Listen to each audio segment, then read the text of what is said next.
2 Samuel, chapitre 13. Après cela, voici ce qui arriva. Absalom, fils de David, avait une sœur qui était belle et qui s'appelait Tamar. Et Amnon, fils de David, l'aima. Amnon était tourmenté jusqu'à se rendre malade à cause de Tamar, sa sœur, car elle était vierge, et il paraissait difficile à Amnon de faire sur elle la moindre tentative. Amnon avait un ami, nommé Jonadab, fils de Shiméa, frère de David, et Jonadab était un homme très habile.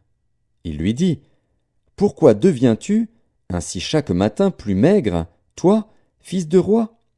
Ne veux-tu pas me le dire ?» Amnon lui répondit, « J'aime Tamar, sœur d'Absalom, mon frère. » Jonadab lui dit, « Mets-toi au lit et fais le malade. Quand ton père viendra te voir, tu lui diras, « Permets à Tamar, ma sœur, de venir pour me donner à manger, qu'elle prépare un mets sous mes yeux, afin que je le voie et que je le prenne de sa main. » Amnon se coucha et fit le malade. Le roi vint le voir, et Amnon dit au roi, « Je te prie que Tamar, ma sœur, vienne faire 2 gâteaux sous mes yeux, et que je les mange de sa main. » David envoya dire à Tamar dans l'intérieur des appartements, « Va dans la maison d'Amnon, ton frère, et prépare-lui un mets. » Tamar alla dans la maison d'Amnon, son frère, qui était couché. Elle prit de la pâte, la pétrit, prépara devant lui des gâteaux, et les fit cuire. Prenant ensuite la poêle, elle les versa devant lui. Mais Amnon refusa de manger. Il dit, « Faites sortir tout le monde. » Et tout le monde sortit de chez lui.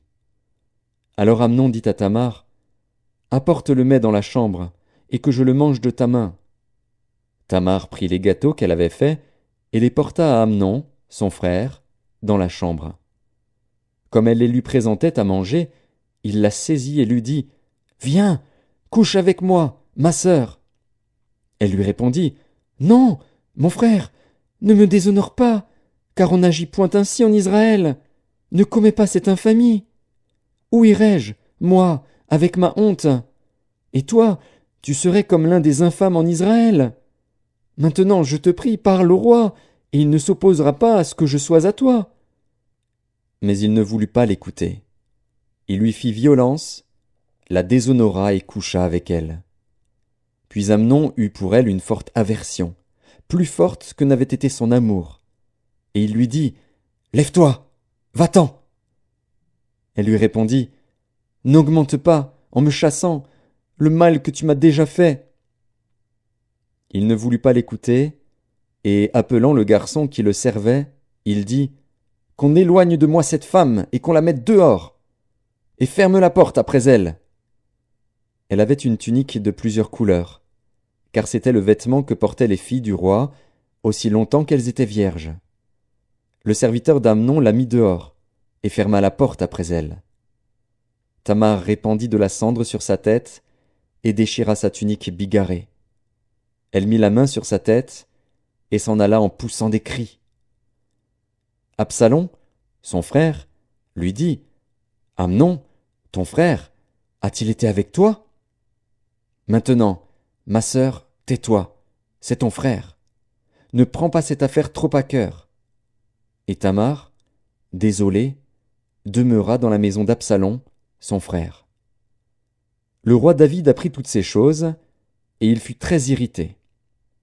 Absalom ne parla ni en bien ni en mal avec Amnon, mais il le prit en haine, parce qu'il avait déshonoré Tamar, sa sœur.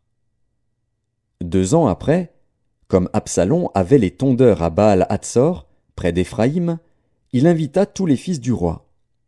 Absalom alla vers le roi et dit, « Voici, ton serviteur a les tondeurs, que le roi et ses serviteurs viennent chez ton serviteur. » Et le roi dit à Absalom, « Non, mon fils, nous n'irons pas tous, de peur que nous ne te soyons à charge. » Absalom le pressa, mais le roi ne voulut point aller, et il le bénit.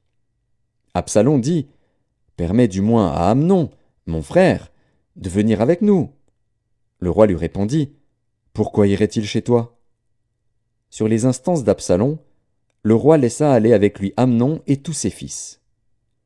Absalom donna cet ordre à ses serviteurs. Faites attention quand le cœur d'Amnon sera égayé par le vin et que je vous dirai, frappez Amnon. Alors tuez-le. Ne craignez point. N'est-ce pas moi qui vous l'ordonne? Soyez fermes et montrez du courage. Les serviteurs d'Absalom traitèrent Amnon comme Absalom l'avait ordonné. Et tous les fils du roi se levèrent, montèrent chacun sur son mulet, et s'enfuirent. Comme ils étaient en chemin, le bruit parvint à David qu'Absalom avait tué tous les fils du roi, et qu'il n'en était pas resté un seul. Le roi se leva, déchira ses vêtements, et se coucha par terre. Et tous ses serviteurs étaient là, les vêtements déchirés.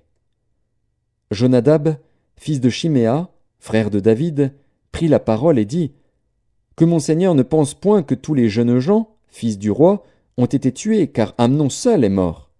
Et c'est l'effet d'une résolution d'Absalom, depuis le jour où Amnon a déshonoré Tamar, sa sœur. Que le roi mon seigneur ne se tourmente donc point dans l'idée que tous les fils du roi sont morts, car Amnon seul est mort. » Absalom prit la fuite. Or le jeune homme placé en sentinelle leva les yeux et regarda. Et voici, une grande troupe venait par le chemin qui était derrière lui, du côté de la montagne. Jonadab dit au roi, « Voici les fils du roi qui arrivent. » Ainsi se confirme ce que disait ton serviteur. Comme il achevait de parler, voici, les fils du roi arrivèrent. Ils élevèrent la voix et pleurèrent. Le roi aussi et tous ses serviteurs versèrent d'abondantes larmes. Absalom s'était enfui, et il alla chez Talmaï, fils d'Amihur, roi de Guéshur. Et David pleurait tous les jours son fils. Absalom resta 3 ans à Guéshur, où il était allé, après avoir pris la fuite. Le roi David cessa de poursuivre Absalom, car il était consolé de la mort d'Amnon.